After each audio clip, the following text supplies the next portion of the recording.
Chapter 8 class 9th chapter 8 discuss करेंगे हम। Chapter 8 है आपका मोशन।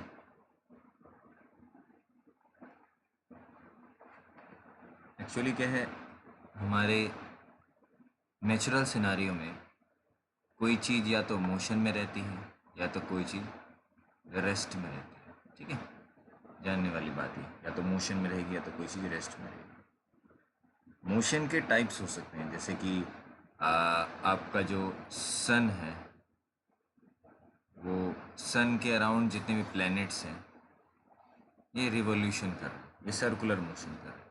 जैसे आपका सी वेव हो गया, टाइडल वेव्स हो गया, उसके मोशन इस तरीके से कर्व में आते हैं। आपने देखा होगा जो समुद्र के जो सी वेव्स होते हैं इस तरह से टाइडल इफेक्ट में आते हैं।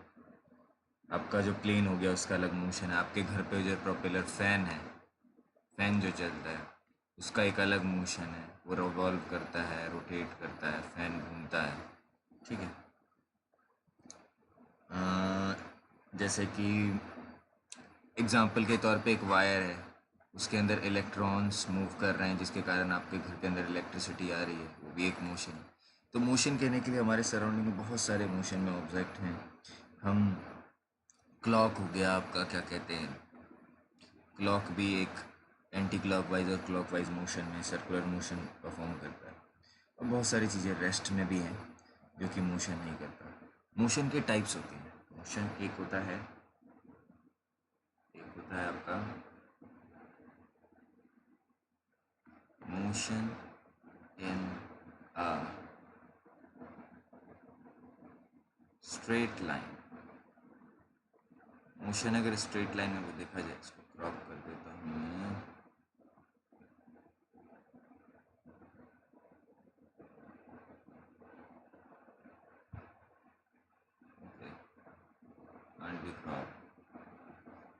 ओके, अगर स्ट्रेट लाइन में है, इस तरीके से देखा जाए, कोई ऑब्जेक्ट या पर्सन रन कर रहा है तो स्ट्रेट लाइन कहलाएगा। अगर कोई ऐसा मोशन है तो स्ट्रेट लाइन मोशन नहीं कहलाएगा। ये बड़ा आसान होता है इसको समझना इस तरीके से।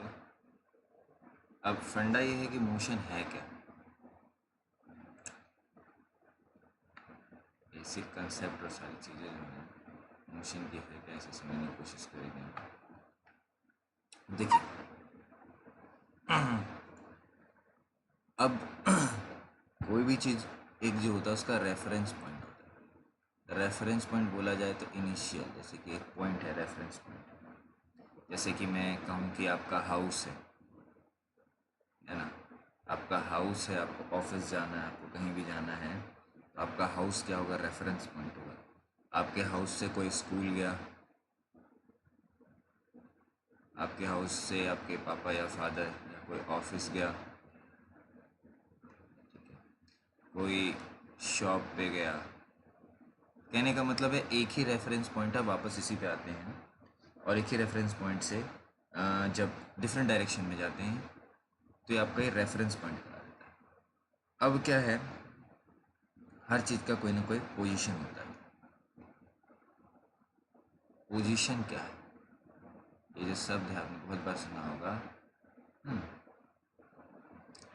पोजीशन को इस तरीके से समझेंगे कि ये रिप्रेजेंट करता है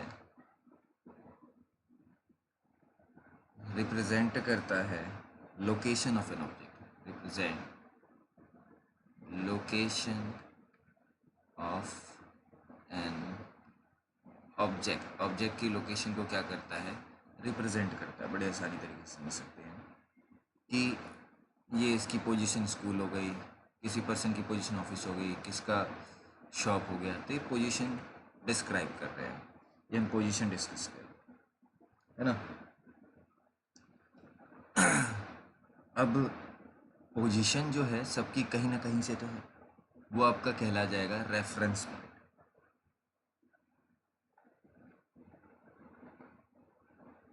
रेफरेंस पॉइंट, ये सारी चीज़ें नोट डाउन करेगा तो अच्छा रहेगा।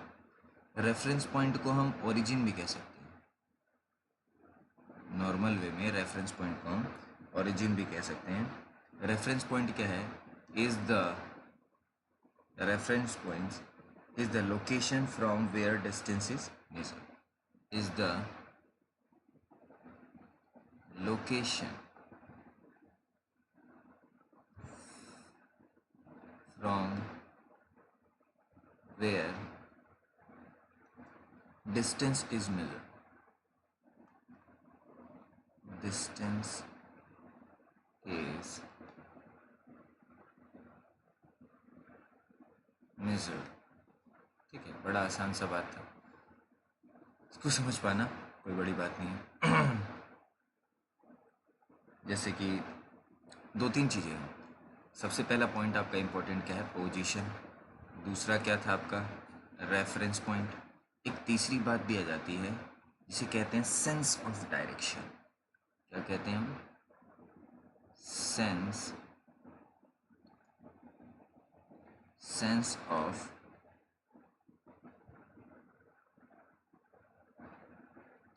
Of direction. मतलब आप किधर जा रहे हैं। जैसे कि मैं कहूँ 5 किलोमीटर फ्रॉम एयर,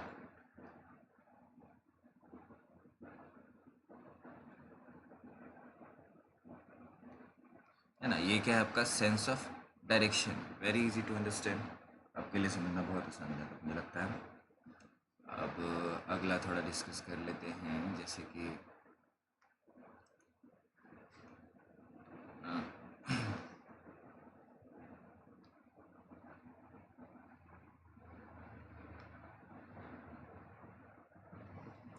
अब सेंस ऑफ डायरेक्शन मैंने आपसे थोड़ा सा डिस्कस किया। अब थोड़ा सा एक और एग्जांपल मैं ले रहा हूँ, जैसे कि आपका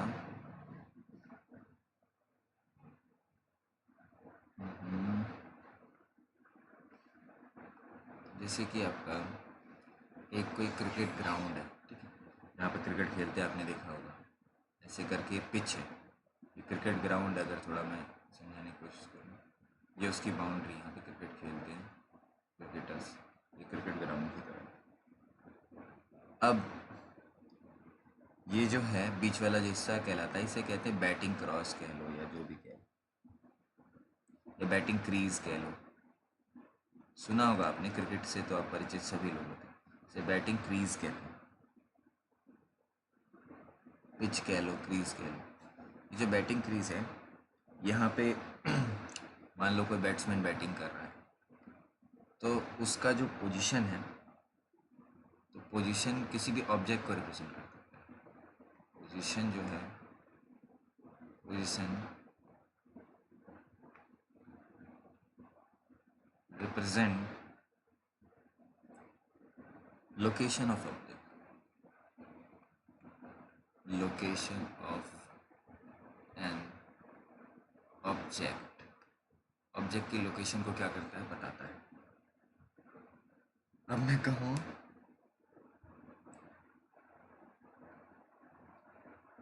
कि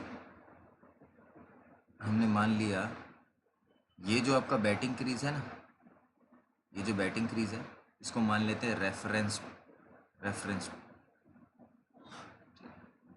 अगर आपका यदि ये रेफरेंस पॉइंट है और सचिन थोड़ा दूर खड़ा है, सचिन तेंदुलकर ले लो, विराट कोहली ले लो, ये क्रीज से बाहर खड़े, तो मैं कहूँगा, अगर आपसे पूछा जाए कि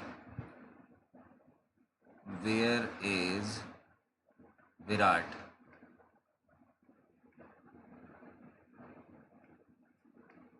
ये क्वेश्चन पूछा जाए तो क्या होगा। मान लो ये दूर खड़ा है, तो आप कह सकते हो, या अगर एज्यूम कर ले हम कि वो 2 metre from batting crease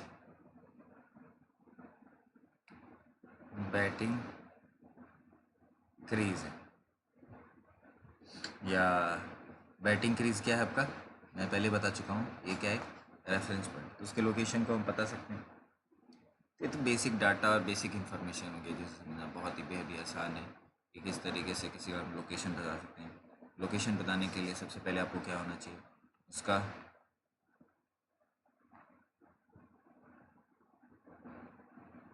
reference point हो गया, दूसरा पोजीशन, तीसरा सेंस ऑफ डायरेक्शन। ये तीन चीज़ों को अच्छे से अगर समझ गए तो आप बड़ी आसानी से एक्सप्लेन कर सकते हो। अब हम अगले टॉपिक पे चलेंगे। नेक्स्ट टॉपिक है हमारा पोजीशन इन स्ट्रेट लाइन।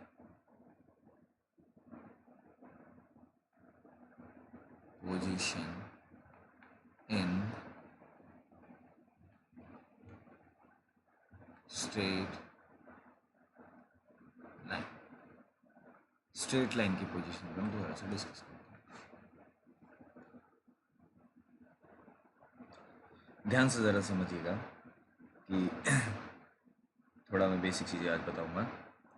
जैसे स्ट्रेट लाइन हो गया आपका ये,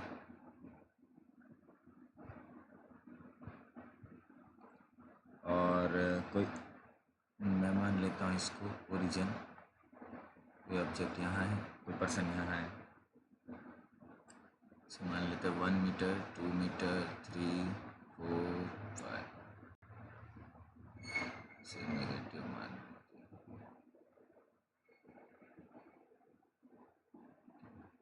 ये 1 मीटर हो गया, ये 2 मीटर हो गया, ये 3 मीटर हो गया, ये 4 मीटर हो गया, ये 5 हो गया, ये 6 हो गया। ओके, -1, -2,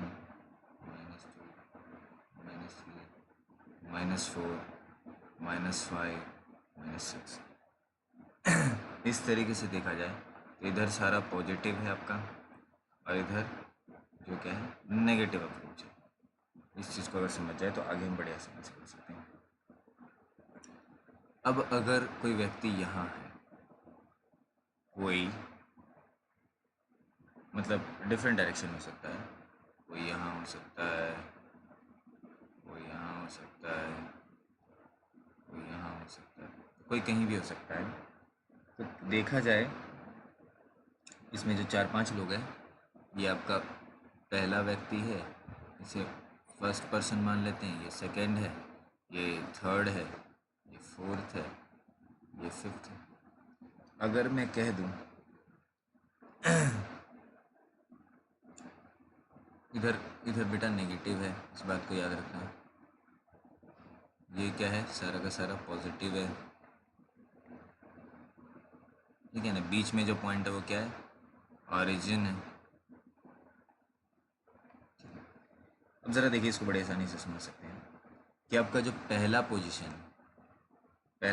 क्या है, ज़रा बताओ। पहला पोजीशन क्या है, 0। 0 का मतलब क्या हुआ, आपका ओरिजिन है ना, सेंस ऑफ डायरेक्शन, इसका एक तरीके से ओरिजिन माना जाएगा। अच्छा, पोजीशन नंबर 2 क्या है, पोजीशन नंबर 2 क्या है आपका, 1 और 2 के बिटवीन में, मान लेते हैं 1.5।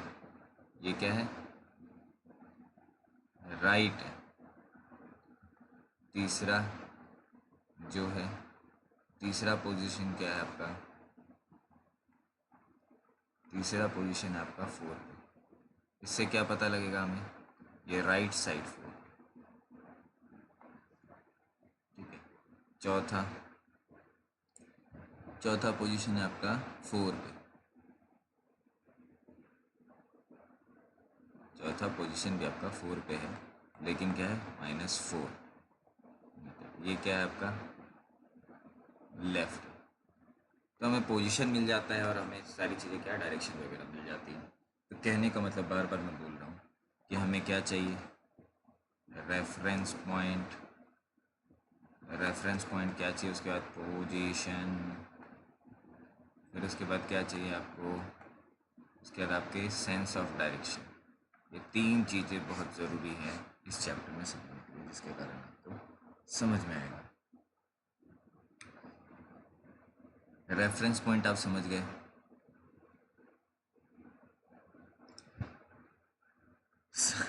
तो डायरेक्शन पॉजिटिव नेगेटिव हो सकता है, आपके लिए क्या क्या ज़रूरी है, रेफरेंस पॉइंट, दूसरा क्या है रेफरेंस पॉइंट हो गया। दूसरा क्या है आपका पोजीशन। तीसरी बात क्या है सेंस ऑफ डायरेक्शन। ये तीन चीज़ें पता है तो बड़ा ही आसान हो जाता है। अब सेंस ऑफ डायरेक्शन क्या हो सकता है आपका, पॉजिटिव भी हो सकता है और नेगेटिव भी हो सकता है ना। पॉजिटिव नेगेटिव साइन से रिप्रेजेंट किया जाता है, सेंस ऑफ डायरेक्शन रिप्रेजेंट किया जाता है।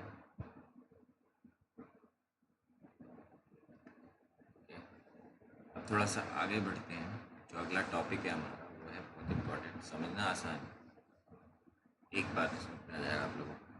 जैसे कि अगला टॉपिक है आपका vector and scalars. Vectors and scalars. अच्छा अच्छा देखिए बड़ा ही आसान है, इस चीज़ को मैं समझाता हूँ। सबसे चीज़ें पहले हमने जो समझना है, पहली बात तो मैं कहूँ पोजीशन, बार बार मैं इसको इसे रिपीट कर रहा हूँ, अभी आपको समझ में आएगा। दूसरा हो गया आपका किसी क्वांटिटी होती है ना, पोजीशन हो गया, फिर आपका हो गया टेम्परेचर, कोई भी क्वांटिटी है। तीसरी चीज़ मैं मान लूँ फोर्स, और चौथी चीज़ मैं मान लेता हूँ मास। मास समझते होंगे, वेट, वजन। पोजीशन एक्चुअली क्या होता है, पोजीशन में आपका मैंने दोबारा बोला कि रेफरेंस होता है, रेफरेंस पॉइंट होता है, और क्या होता है आपका सेंस ऑफ डायरेक्शन होता है।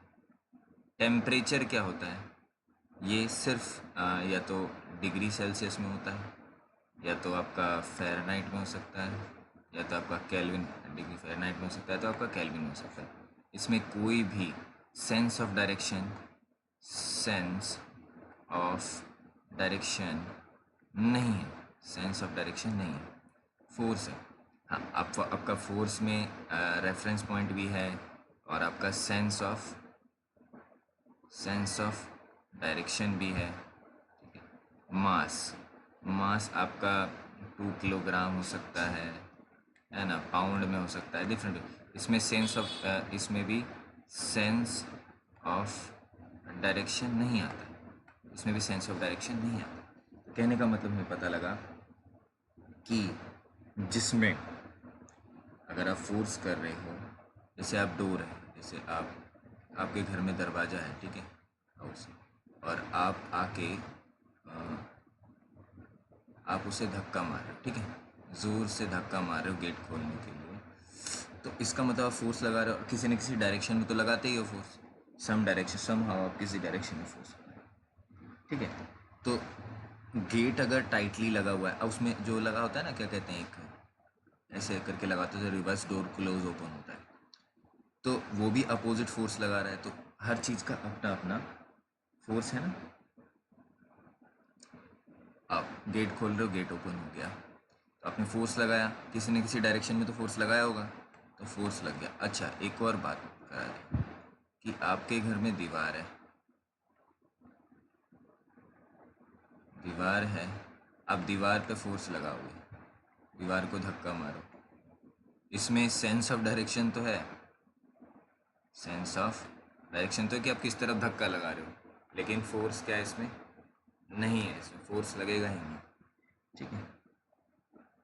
तो बहुत सारे एक से एग्जाम्पल है, वैसे बेसिक वे में अगर मैं समझाना चाहूँ तो आपको समझा दूंगा अभी, कि ले दे के हमें क्या समझना है, हमें समझना है कि किसी भी ऑब्जेक्ट को अगर हम अगर हम डिस्प्लेस कर दे, या देखो, सबसे पहली बात, most important thing is that, पहला चीज़ क्या है, पोजीशन, ठीक है। दूसरा क्या है, डायरेक्शन इम्पोर्टेंट, डायरेक्शन जो है वो भी क्या है, इम्पोर्टेंट है, ठीक है। जैसे कि आप लगाते हो, फोर्स लगाते हो, तो इसमें डायरेक्शन आ रहा है, डायरेक्शन इसमें भी आ रहा है भाई, कायदे से देखा जाए तो। तो कहने का मतलब ये है कि वेक्टर, पहले मैं वेक्टर का डिस्कस कर लूँ। वेक्टर कौन सी क्वांटिटी है? Vector is a quantity with which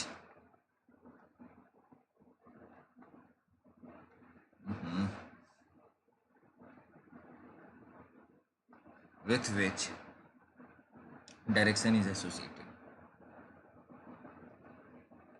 Direction is associated. मतलब वेक्टर वो क्वांटिटी है, कोई भी क्वांटिटी जिसके साथ क्या आ जाए, डायरेक्शन आ जाए, तो क्या कहलाएगा? वेक्टर कहलाएगा। Simple answer. तो वेक्टर वो क्वांटिटी है जिसके साथ अगर डायरेक्शन एसोसिएटेड हो जाए तो वेक्टर कहलाएगा। कोई भी क्वांटिटी जिसके साथ डायरेक्शन एसोसिएटेड हो तो वेक्टर कहलाएगा।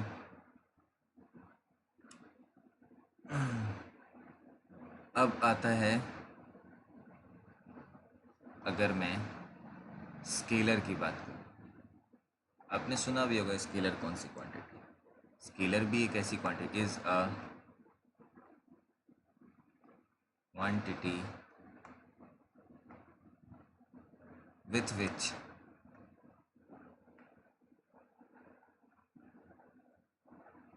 which direction is not associated. Direction is not associated. Okay. अब आपका एक सा एग्जांपल देखा जाए तो बहुत सारा है, इसका डायरेक्शन बढ़े, जैसे कि टेम्परेचर,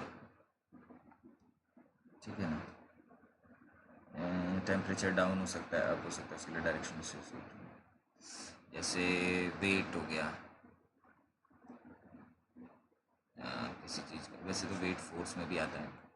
मास हो गया, और भी बहुत सारी चीज़ें।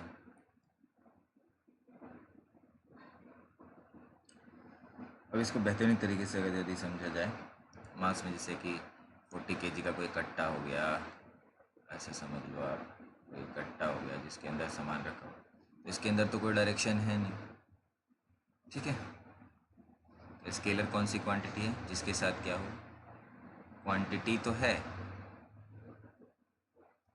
लेकिन डायरेक्शन नहीं है। अब हम अगली बात करेंगे।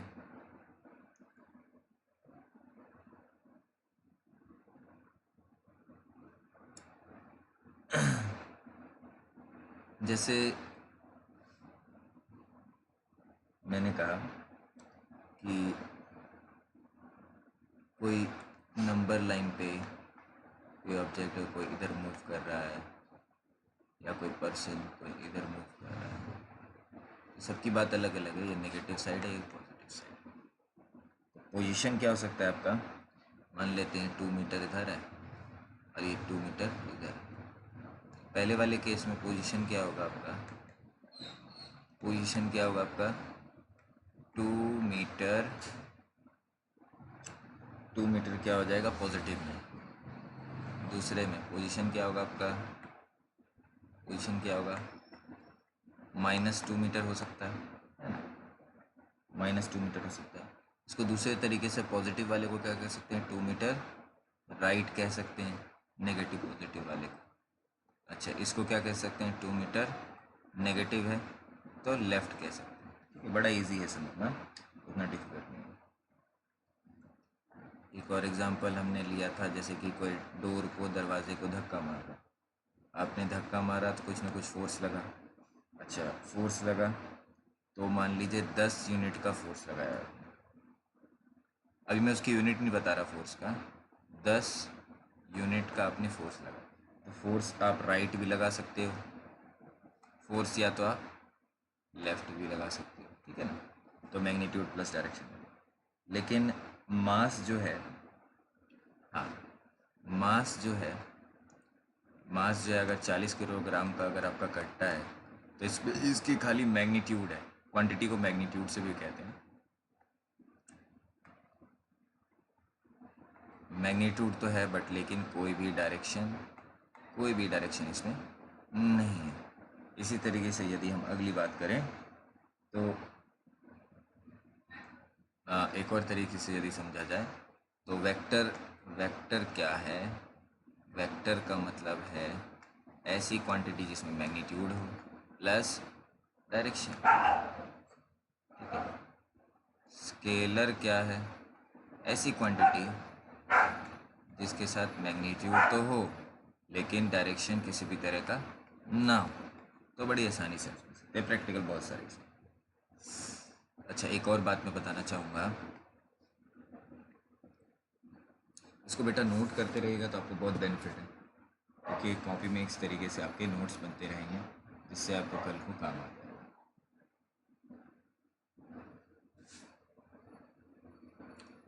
अच्छा, एक और बात मैं बताऊं कि जो आपका मैग्नीट्यूड होता है वेक्टर का, मैग्नीट्यूड ऑफ वेक्टर जो होता है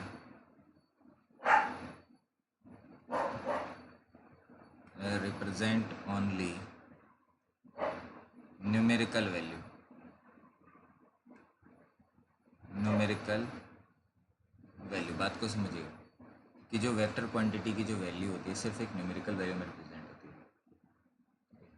मैग्नीट्यूड जो होता है, magnitude of a vector represent only numerical value में रिप्रेजेंट होता है ऑफ द वेक्टर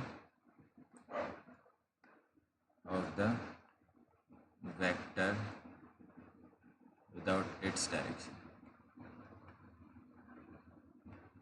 इट्स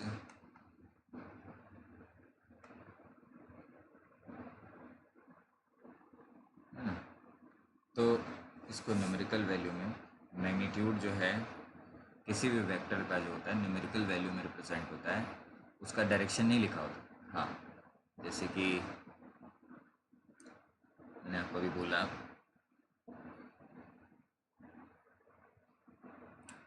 कि न्यूमेरिकल वैल्यू रिप्रेजेंट है 2 मीटर, इसका -2 मीटर हो सकता है। कहने का मतलब ये है, हमें पोजीशन तो बता रहा है कि नेगेटिव है या पॉजिटिव, लेकिन उसे न्यूमेरिकल वैल्यू में लिखा होता है ना। उसमें उसका डायरेक्शन या समथिंग एक्सेट्रा नहीं लिखा रहता। कहीं भी किसी भी चीज़ का मैग्नीट्यूड आप लिखते हो, जैसे मैं कहूँ कि आप 10 मीटर या 2 मीटर या 12 मीटर कहीं जा रहे हो, तो 2.5 किलोमीटर का सफ़र किया है, तो एक मैग्नीट्यूड आपको पता है, उसका सच डायरेक्शन कहीं लिखा हुआ नहीं होता, कहीं रिप्रेजेंट नहीं किया जाता है, सिर्फ न्यूमेरिकल वैल्यू में क्या उसको रिप्रेजेंट किया जाता है। अब मेन टॉपिक आ जाता है हमारा डिस्टेंस और डिस्प्लेसमेंट, जिसे हम पढ़ेंगे आज। इस क्लास तक के जो टॉपिक होगा आपका डिस्टेंस डिस्प्लेसमेंट होगा। बाकी जो डिस्टेंस क्या है, डिस्टेंस, और दूसरा बात है आपका एंड डिस्प्लेसमेंट। ये बड़ा ही आसान है, इसको समझना कोई भारी बात है, बहुत ईजी, इससे रिलेटेड जो क्वेश्चन इसको प्रैक्टिकल तरीके से समझा जाए तो जैसे ए इनिशियल पॉइंट है, मान लेते हैं यहाँ से यहाँ तक का जो पॉइंट है एक रेसिंग ट्रैक है, ठीक है। ए इनिशियल पॉइंट है और मैं मान लेता हूँ बी जो है आपका फाइनल। कोई व्यक्ति ऐसे जा रहा है सीधा तो 10 मीटर का रास्ता है, कोई ऐसे जा रहा है तो 15 लग रहा है, कोई ऐसे ऐसे ऐसे जा रहा है तो उसको 20 मीटर का रास्ता लग रहा है, ठीक है। दो पॉइंट के बीच का डिस्टेंस मैं कह दूँ इनिशियल पोजीशन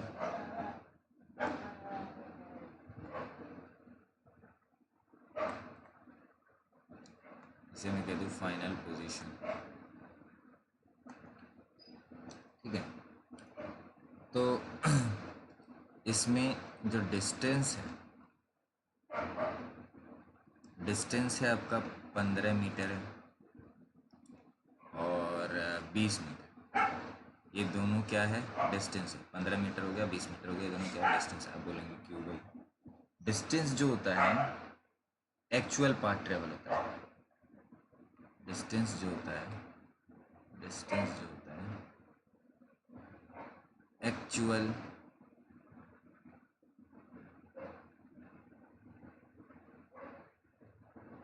ट्रेवल्ड पाथ होता है।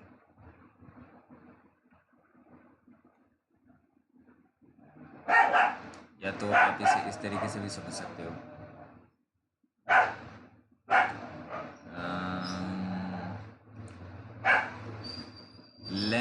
लेंथ भी कह सकते हैं। Length of travel part, actual की जगह आप लेंथ ऑफ ट्रेवल पार्ट भी कह सकते हैं। बड़ा आसान है इसको समझना। अब मैं कहूँ डिस्प्लेसमेंट जो है आपका, डिस्प्लेसमेंट जो है आपका वो आपका 10 मीटर है। डिस्प्लेसमेंट मतलब होता है शॉर्टेस्ट डिस्टेंस। डिस्प्लेसमेंट का मतलब होता है shortest distance. Shortest distance between initial and final position। बात को समझ, शॉर्टेस्ट डिस्टेंस सबसे कम दूरी, इनिशियल और फाइनल के बीच में जो सबसे कम दूरी होती है वो क्या कहलाती है, आपकी डिस्प्लेसमेंट कहलाती है। बड़ी इजी वे में समझना, इसके बहुत सारे प्रैक्टिकल एग्जाम्पल है ना। जैसे एक एग्जाम्पल के तौर पर मैं बहुत सारे तरीके से बताने की कोशिश करूँगा। जैसे मैं कहूँ एक क्वेश्चन ले लिया जाए कि एक व्यक्ति है ए पॉइंट से चलना शुरू करता है, ए पॉइंट से चलना शुरू कर रहा है, ए पॉइंट से इधर गया, जाने के बाद मुड़ के इधर आ गया, बी तक आ गया। अब बी तक आया, इसने ट्रेवल किया मान लेते हैं 8 मीटर इतना ट्रेवल किया, और ये आ गया आपका 3 मीटर वापस आ गया, मतलब इस तरफ से मोड़ मोड़ के वापस आ गया। अगर मैं कहूँ ए से बी तक, ए से बी तक वो जो जिस ट्रैक पे गया, जो एक्चुअल पाथ इसने ट्रेवल किया, अगर मैं डिस्टेंस कोई पूछे, डिस्टेंस अगर आपसे कोई पूछे तो आप बोलिएगा कि कितना ट्रेवल किया ये, 8 मीटर यहाँ से यहाँ तक, 3 मीटर और ट्रेवल किया है, तो कुल मिला के देखा जाए तो 11 मीटर हो जाएगा डिस्टेंस। बट अगर डिस्प्लेसमेंट बोल दिया जाए, इसके पीछे भी वैलिड रीज़न है, मैं बताऊँगा। यदि आपको डिस्प्लेसमेंट बोल दिया जाए तो वो कितना हो जाएगा आपका, 8 - 3 हो जाएगा, कुल मिला के वो 5 मीटर हो जाएगा। अब इसके पीछे रीज़न क्या है, what is the reason behind, इस चीज़ के पीछे रीज़न क्या है कि ये जो है length of travel part, distance क्या है, लेंथ ऑफ, ये कोई भी पर्सन या कोई है, ये जो है लेंथ ऑफ, बड़े आसानी में समझ, लेंथ ऑफ ट्रेवल्ड पाथ हो गया। डिस्प्लेसमेंट क्या है, ये ए जो है यहाँ पे याद रखना, ए जो है आपका इनिशियल पोजीशन है, इनिशियल पोजीशन है आपका, और यहाँ पे जो बी है आपका वो क्या है, फाइनल पोजीशन।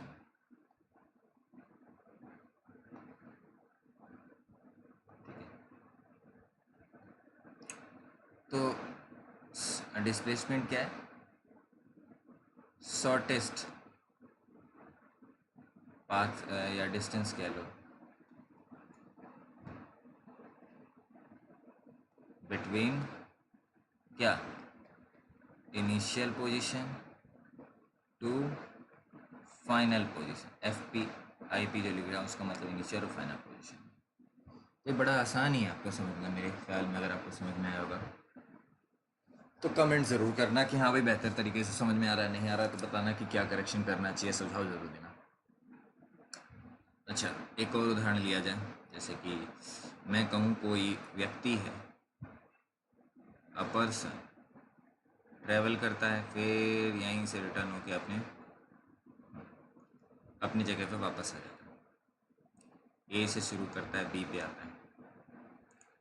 तो मैं कहूँ कि इसने 4 मीटर ट्रैवल किया, 4 मीटर। तो इसका डिस्टेंस अगर कोई आपसे पूछे डिस्टेंस, तो आप कहोगे भाई डिस्टेंस का मतलब यहाँ क्या है? डिस्टेंस का मतलब मैं कह दूंगा 8 मीटर, क्योंकि कुल मिला के 4 मीटर रह गया, 4 मीटर वापस आया। अगर आपसे कोई डिस्प्लेसमेंट कह दे, मतलब कितना हो गया? 0। बोलोगे सर ये कैसे?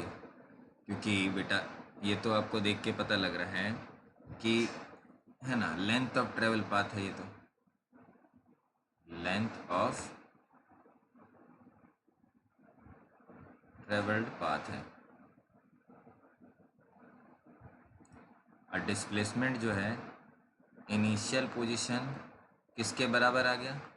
Final position. जब इनिशियल पोजीशन और फाइनल पोजीशन सेम हो जाता है तो उसका मतलब यहाँ पे आई पी का मतलब है, परेशान होने वाली बात नहीं है। आई पी का मतलब है बेटा इनिशियल पोजीशन, और आपका एफ पी का मतलब है फाइनल पोजीशन। जब एफ पी इनिशियल और फाइनल दोनों सेम हो जाता है, डिस्प्लेसमेंट क्या हो जाता है? 0। नोट कर लेना, ठीक है? नोट कर लेना, पॉज करके वीडियो नोट कर सकते हो चीज़ों को, बहुत हेल्पफुल रहेगा आपके लिए इस तरह के एग्जाम।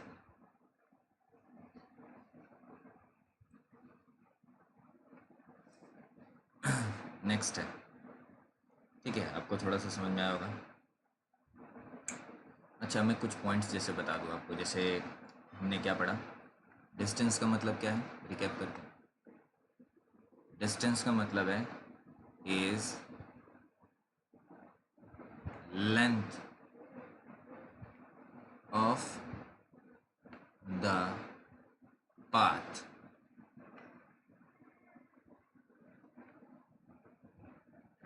है ना? अच्छा, डिस्टेंस क्या है? लेंथ ऑफ पाथ ट्रेवल है। डिस्प्लेसमेंट क्या है? सिंपल वे में समझा जाए,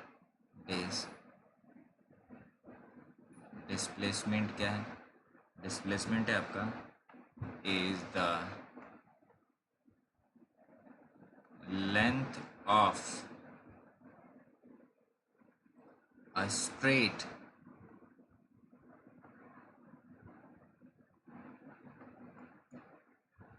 line joining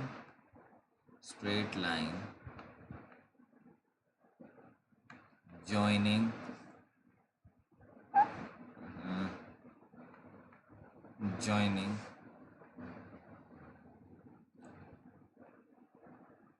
initial and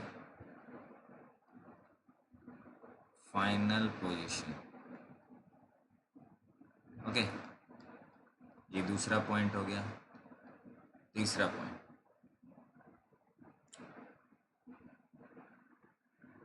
ठीक है, एक और बात इस तरीके से ही समझा सकता है कि डिस्प्लेसमेंट क्या है, मैंने और बताया था, डिस्प्लेसमेंट है is the length between shortest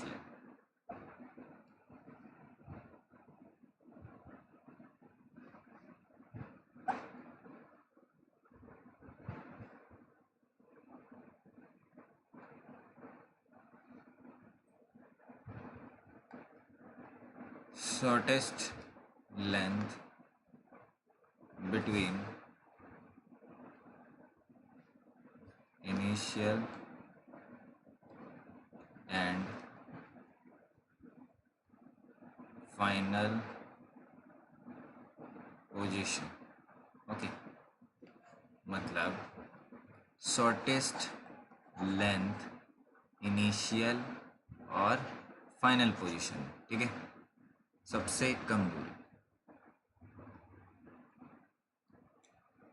एक और बात बता दूं कि डिस्टेंस जो होता है, distance depends on the path पे डिपेंड करता है, बट जो डिस्प्लेसमेंट होता है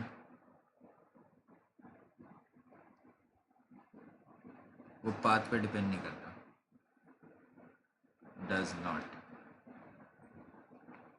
मतलब आपका डिस्टेंस जो है पूरे पाथ पे डिपेंड करता है, बट डिस्टेंस करता है, डिस्प्लेसमेंट पाथ पे डिपेंड नहीं करता है। ठीक है, इसको नोट कर लीजिए, जल्दी से नोट कर लीजिए। एक दो एग्जांपल्स क्वेश्चन के थ्रू मैं समझाता हूँ, इसको नोट करना मत भूलना।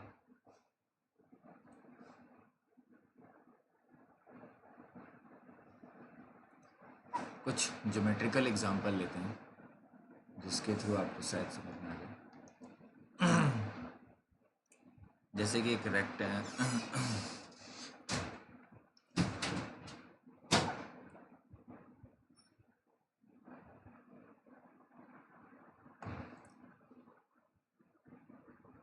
एग्जाम्पल के तौर पे, जैसे कि एक रेक्टेंगुलर फिगर, ओके, ऐसे करके कोई रेक्टेंगुलर फिगर,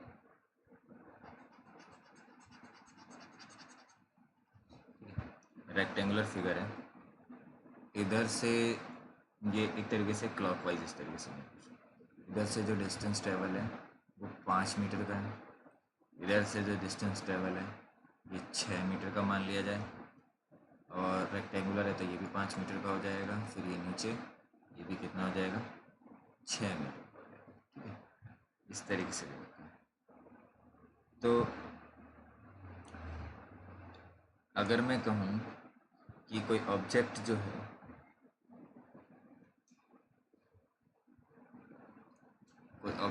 है अगर ट्रेवल कर रहा है, ये आपका ए इनिशियल मान लेते हैं, ये बी हो गया, ये सी हो गया, ये डी हो गया। अगर मैं कहूँ डिस्प्लेसमेंट, अगर इसके सॉल्यूशन में कहूँ कि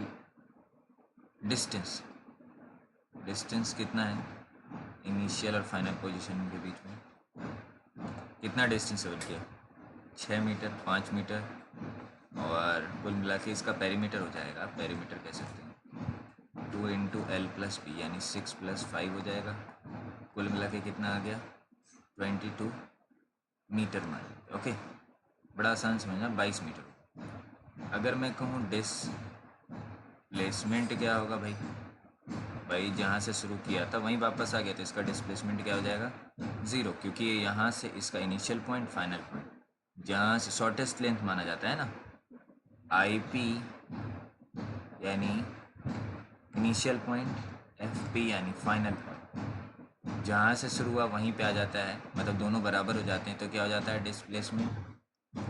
डिस्प्लेसमेंट आपका 0 हो जाता है। ये चीज़ को अच्छे से आप याद रख सकते हैं, ठीक है। अब यदि मैं कहूँ A to C कहूँ, यह मामला अलग हो जाएगा।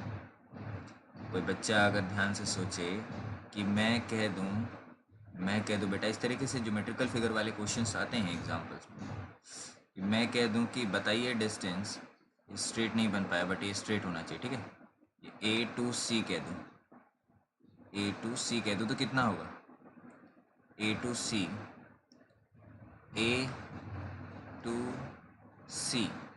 अगर आपको डिस्टेंस बोला है तो आप 1 सेकेंड में बता दोगे, क्या बताओगे, 6 + 5 कितना आया, कितना है बेटा, 11 मीटर। बट यहाँ पे अगर A to C डिस्प्लेसमेंट बोल दे तो मामला बिल्कुल अलग, उसमें आप क्या लगाओगे, पाइथागोरस लगाना पड़ जाएगा बेटा। ये 90 डिग्री रेक्टेंगल है, ये 6 और ये 5, तो ये हो जाएगा आपका डिस्प्लेसमेंट, इसमें पाइथागोरस थ्योरम लगाना पड़ जाएगा, पीटीटी लगाना पड़ेगा। ए टू सी, क्योंकि शॉर्टेस्ट डिस्टेंस क्या ए टू सी यहाँ से यहाँ है, यहाँ से यहाँ लगाओगे तो 36 और 25। तो अगर आप लगाओगे ए सी की वैल्यू क्या आ जाएगी मैं बता देता हूँ, √36 + 25 और ऐड करके अगर आप सॉल्व करोगे कितना आएगा, 11 1 6 61। तो क्या आएगा, अंडर रूट में आएगा, इसकी एग्जैक्ट वैल्यू निकालने की ज़रूरत नहीं है, बस मैं समझा रहा हूँ। क्या आएगा, √61 मीटर है। यानी डिस्प्लेसमेंट देखा जाए तो जो है वो अलग आए, वो आप जो इमेजिन कर रहे हो वो नहीं है। डिस्प्लेसमेंट शॉर्टेस्ट डिस्टेंस निकाला जाता है। अच्छा कुछ और इसको नोट कर लेना, अच्छे क्वेश्चन से। अच्छा एक दो और एग्जाम्पल यदि मैं लूँ, देखिएगा बहुत अच्छे एग्जाम्पल है। जैसे एक एग्जांपल मैं ले रहा हूँ कि कोई जो है सर्कुलर पाथ पे ट्रेवल कर रहा है, रेक्टेंगुलर क्यों बन जा रहा है, ठीक है, सर्कुलर पाथ पे ट्रेवल कर रहा है। तो यहाँ से यहाँ तक की जो इसकी दूरी है ये क्या है, वैसे तो ये डायमीटर है, ठीक है, डायमीटर आपको पता है ना, पता होना चाहिए भाई, 9th के हो। अच्छा यदि मान लीजिए 4 मीटर रेडियस का ये आपको दिया हुआ है, और इसको मैं ए पॉइंट मान लेता हूँ, इसको बी मान लूँगा। अब मैं कहूँ कि मुझे डिस्प्लेसमेंट बताओ, ये पाथ है, ठीक है, ये सर्कुलर क्या है, सर्कुलर पाथ। याद रखना डिस्टेंस जो है, बहुत अच्छी बात बता रहा हूँ, डिस्टेंस जो है पाथ पे क्या करता है, पाथ पे डिपेंड रहता है, और जो डिस्प्लेसमेंट जो है, डिस्प्लेसमेंट पाथ पे डिपेंड नहीं करता, किसी भी तरीका से रास्ते पे डिपेंड नहीं रहता। अब डिस्टेंस जो निकालेंगे हम तो मामला अलग हो जाएगा। डिस्टेंस का मतलब हो जाएगा circumference of semi circle. Semi circle का सरकमफेरेंस है, क्योंकि ये क्या है, आधा है, ये जो रास्ता है आपका ये हाफ है, ठीक है, यहाँ से यहाँ तक की दूरी जो है, ये जो है ज़रा ध्यान देना बेटा, अगर नहीं समझने की कोशिश करोगे, ध्यान से वीडियो देख रहे हो आप और उसे नहीं लाइटली लोगे तो नहीं पॉसिबल है, तो सीरियसली लेना पड़ेगा यहाँ से यहाँ तक। और मैं एग्ज़ाम रिलेटेड भी क्वेश्चन के वीडियो डालूँगा आपका 1 से 2 दिन में, सारे जो इंपॉर्टेंट न्यूमेरिकल्स हैं, इसलिए कंटिन्यू रख सकते हो, क्योंकि जो एग्ज़ाम बेस्ड जो न्यूमेरिकल जो पेपर में आते हैं, ज़्यादातर टेस्ट पेपर में इससे रिलेटेड क्वेश्चन आते हैं, वो मैं अभी अपलोड कर दूँगा, जिससे आप लोगों को हेल्प हो जाए। ज़्यादातर क्वेश्चन वही पूछे जाते हैं ज़्यादातर एग्जाम्स में। बाकी बेसिक्स डेफिनेशंस नहीं बताऊँगा, जो न्यूमेरिकल जो बेसिक एग्जाम में आ सकते हैं उसका वीडियो मैं जल्दी पोस्ट कर दूँगा आप लोगों के लिए। सर्कमफेरेंस ऑफ सेमी सर्कल कितना हो जाएगा आपका, सर्कमफेरेंस होता है आपका 2πr, सेमी हो गया तो कितना हो गया, आधा, कितना हो गया आपका πr, 2 से 2 कैंसिल भी कर सकते हैं, क्या हो गया πr। पाई की वैल्यू कितनी होती है, 22/7 होती है, इंटू r कितना है, 4 है, तो हमारा आंसर कितना आ गया, 88/, इसका आंसर 7 × 7, और आपका कितना हो जाएगा, 7 × 7 1 कैरी हो जाएगा, 7 × 2 14, 4 कैरी हो गया,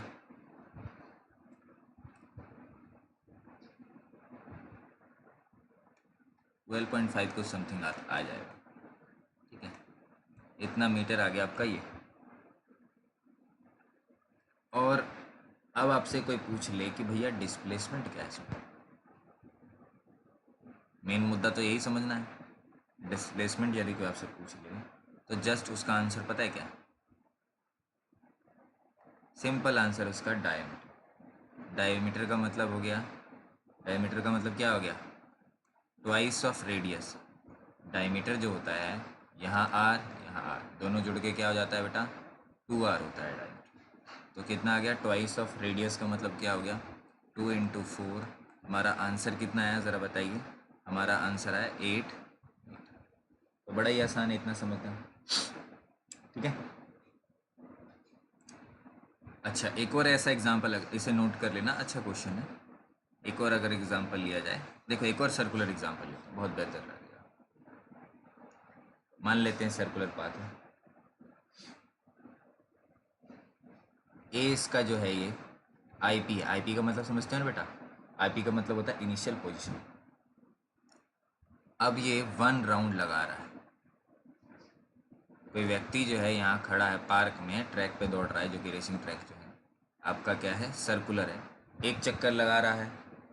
इसका जो रेडियस है 2 मीटर, एक चक्कर लगा रहा है, यहीं से आया इनिशियल पोजीशन, और फाइनल पोजीशन वही है, जहाँ से आ रहा है यहीं आके वो चक्कर, एक चक्कर लगा के पार्क का खूब दौड़ लगाया, पसीना वसीना बहा के आके ए वाले पोजीशन पे पहुँच गया। यानी ये जो पहुँचा है आपका, इस ए वाले पोजीशन पे दौड़ के पहुँच गया, यहाँ आ गया। ये क्या है, आईपी है आपका, यानी इनिशियल पोजीशन। अब यदि देखा जाए, इसको समझा जाए कि क्या हुआ है इसमें, सॉल्यूशन में यदि पूछ लिया जाए कि डिस्टेंस कितना होगा, बच्चे बताइए, थोड़ा सा दिमाग लगाइए तब तक। डिस्टेंस कितना होगा आपका, लेंथ ऑफ पाथ होगा। मैंने क्या बोला, बहुत अच्छे से इस बात को याद रखना, लेंथ ऑफ पाथ, यानी डिस्टेंस पाथ पे निर्भर है। तो लेंथ ऑफ पाथ कितना हो गया बेटा, ये पूरा एक सर्कल का था, तो क्या हो गया 2πr, ठीक है। 2 इंटू पाई की वैल्यू एक और होती है, पाई का मतलब होता है बेटा 22/7 भी होता है और 3.14 भी होता है। तो मैं पाई की वैल्यू यहाँ रख देता हूँ 3.14, और रेडियस कितना है आपका, 2 मीटर दे रखा है, कितना हो गया आपका 4, तो 4 इंटू 3.14 कर देंगे, तो सच ऐसे हमारा कुछ ना कुछ आ ही जाएगा, जो भी मल्टीप्लाई करके आएगा, 4 4 16 1 4 1 5 और 12.56 मीटर आ गया कुछ। अच्छा, यही चीज़ अगर आपको पूछ लिया जाए, बेटा बताना इसका डिस्प्लेसमेंट क्या होगा, ज़रा दिमाग लगाओ, सोचो सोचो, डिस्प्लेसमेंट क्या होगा भाई, मामला अलग है। डिस्प्लेसमेंट क्या होगा, ज़रा बताओ, सोचो। डिस्प्लेसमेंट हो जाएगा 0। ये सरप्राइज़ नहीं है, क्योंकि पाथ पे डिपेंड नहीं करता है। डिस्प्लेसमेंट क्या है आपका, आईपी जो है एफपी के बराबर हो गया है, मतलब जहाँ शुरू किए वहीं आ गए, और जब जहाँ शुरू करेंगे वहीं आ जाएंगे, तो डिस्प्लेसमेंट क्या हो जाएगा, 0। तो अपनी पढ़ाई को डिस्प्लेसमेंट ना रखें, डिस्टेंस रखें। जितना पढ़ें, पूरी पढ़ाई लिखाई करें और आपका पढ़ाई लिखाई 0 हो जाए, ऐसी पढ़ाई करें कि आपका एक्चुअल पाथ आपको याद रहे कि आपने क्या क्या पढ़ा है। पढ़ाई में इनिशियल फाइनल पोजीशन दोनों सेम मत रख देना, पूरा रास्ता याद रखना होता है। पाथ इंपॉर्टेंट होता है, पाथ मतलब किताब पुस्तक जो जो आप पढ़ रहे हो। नेक्स्ट बात हम करेंगे अगला, ज़रा ध्यान से देखिए, थोड़ा सा मैं ब्रीफ करूँगा, कुछ और एक आधा आपके लिए क्वेश्चन देता हूँ, जिसे आप सॉल्व करके मुझे व्हाट्सएप कर सकते हैं, मुझसे मैसेज कर सकते हैं, मुझसे डाउट पूछ सकते हैं, बड़ी आसानी से मैं आपकी हेल्प कर दूँगा। तो अच्छा, मैं आपको कुछ बात बता देता हूँ पहले, है ना। इफ़ ऑब्जेक्ट, नोट कर लेना इसे, if object return to initial position, याद रखना इस बात को, अगर वो इनिशियल पोजीशन पे वापस आ जाता है तो डिस्टेंस क्या होता है, डिस्टेंस तो 0 नहीं होता है, लेकिन डिस्प्लेसमेंट क्या होता है भैया, डिस्प्लेसमेंट तो 0 हो जाता है। इस बात को अच्छे से याद रखना, पहला पॉइंट टू बी नोटेड, बहुत इंपॉर्टेंट है। इसको इस तरीके से समझाया था मैंने कि इनिशियल पोजीशन सारी चीज़ें बेसिक में समझा चुका हूँ, और फाइनल पोजीशन।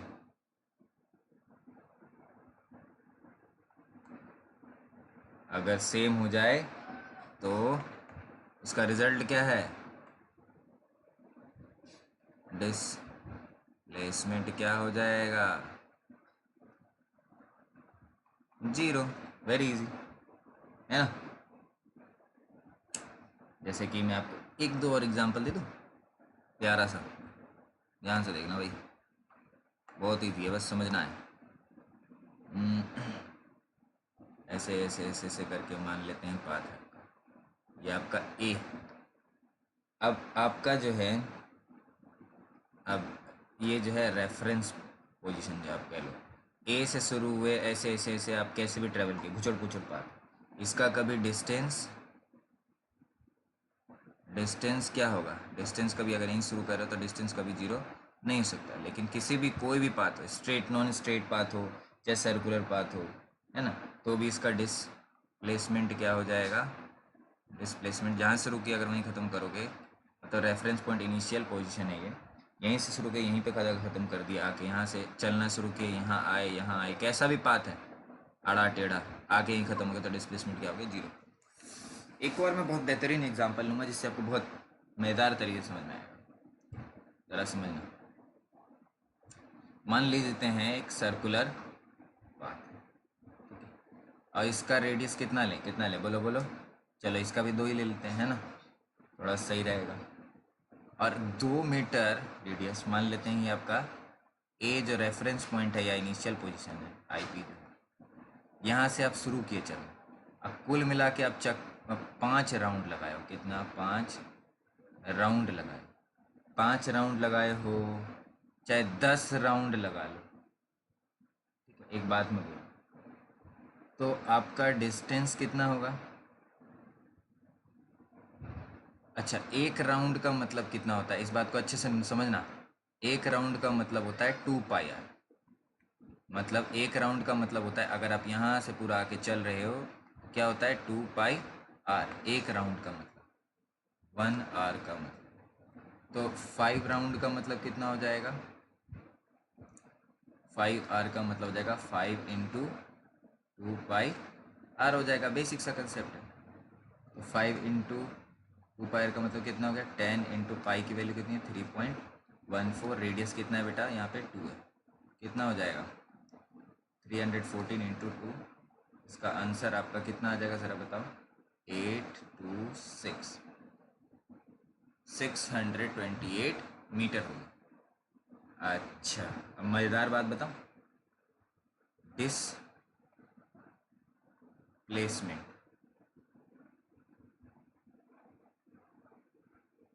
डिस्प्लेसमेंट अगर देखने जाओगे, चाहे 1 आर हो, चाहे 2 आर हो, चाहे 5 आर हो, चाहे कुछ भी हो, उसका डिस्प्लेसमेंट ज़ीरो है। क्योंकि डिस्प्लेसमेंट में पूरा रिवोल्यूशन, एक रिवोल्यूशन में किसी भी सर्कुलर पाथ पे क्या हो रहा है? आई पी और एफ पी इक्वल हो जाता है। सर्कुलर पाथ में ट्रेवल करने पे आई पी एफ पी क्या हो जाते हैं? एक हो जाते हैं। इसको नोट कर लेना।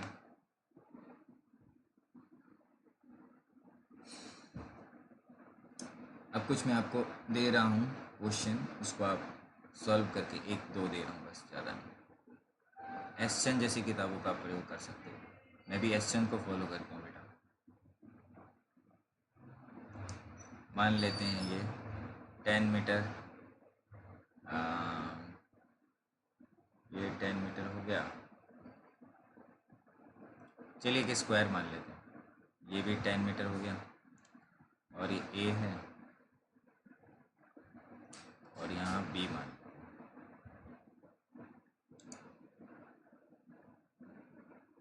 आपको क्वेश्चन में बताना है, पहला क्वेश्चन कह रहा है मैन मूव्स, पहला question, man moves from A to B along square के साथ साथ ए टू बी मूव कर रहा है, ये बताना है। तो इसमें डिस्टेंस क्या होगा? और डिस्प्लेसमेंट क्या होगा। ठीक है, इसको मेरे को सेंड करना, व्हाट्सएप कर देना। अगर ग्रुप के बच्चे देखोगे तो वहाँ व्हाट्सएप कर सकते। ठीक है, और दूसरा है मैन जो है 3:1/2 मिक्स फ्रैक्शन में इतने राउंड लगा रहा है, इतने चक्कर लगा रहा है, राउंड्स ऑफ स्क्वायर। इसी तरीके के क्वेश्चन आते हैं पेपर में भी, इतने चक्कर लगा रहा है स्क्वायर का, तो तब डिस्प्लेसमेंट क्या होगा और डिस्टेंस क्या होगा, डिस्प्लेसमेंट क्या होगा, ये आपको बताना है। ठीक है, ये दो चीज़ें मेरे को आप व्हाट्सएप के थ्रू पूछ सकते हो। एक दूसरा क्वेश्चन और दे रहा हूँ मैं, ध्यान से देखिए। एक सर्कुलर पाथ है, ठीक है, इसका रेडियस आपको दे रखा है 2 मीटर और इसका इनिशियल पोजीशन ये है ए और इसका फाइनल पोजीशन एफ। ठीक है, ये डायमीटर से होके जा रहा है, तो कुल मिला के कितनी डिस्टेंस हो जाएगी, 4 मीटर हो जाएगी बेसिकली। तो पहला इस क्वेश्चन का पहला क्वेश्चन है मैन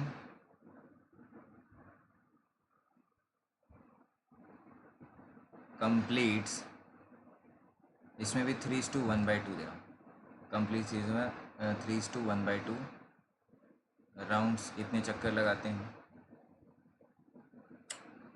ठीक है, तो इस सिचुएशन में आपको डिस्टेंस बताना है और डिस्प्लेसमेंट बताना है। दूसरा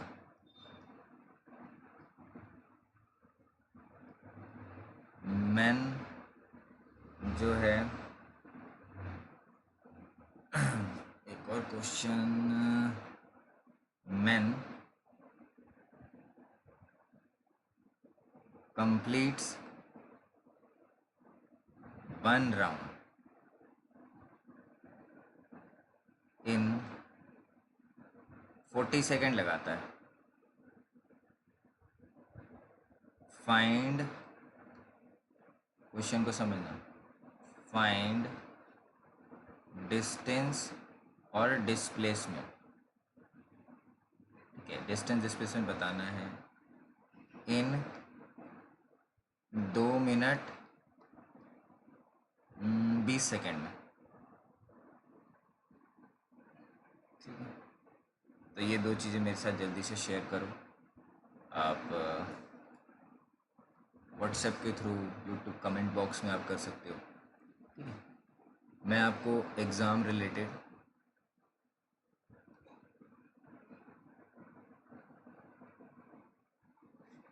क्वेश्चंस जो कि वेरी इंपॉर्टेंट है, जो एग्ज़ाम में नेसेसरी आते ही आते हैं, वो आपको मैं करवाऊँगा। ठीक है, हो सकता है मैं कल अपलोड कर दूँ। कल वो सारे क्वेश्चन उस तरीके के एग्ज़ाम रिलेटेड, जो एग्ज़ाम में मोस्ट इंपॉर्टेंट जो आते हैं इस चैप्टर से रिलेटेड, मोशन चैप्टर से रिलेटेड, वो भी अपलोड करूँगा। और इसके आगे जो फर्दर वीडियोज़ हैं जो इस चैप्टर से रिलेटेड है, वो मैं आज ही आपको अपलोड करके शेयर करूँगा।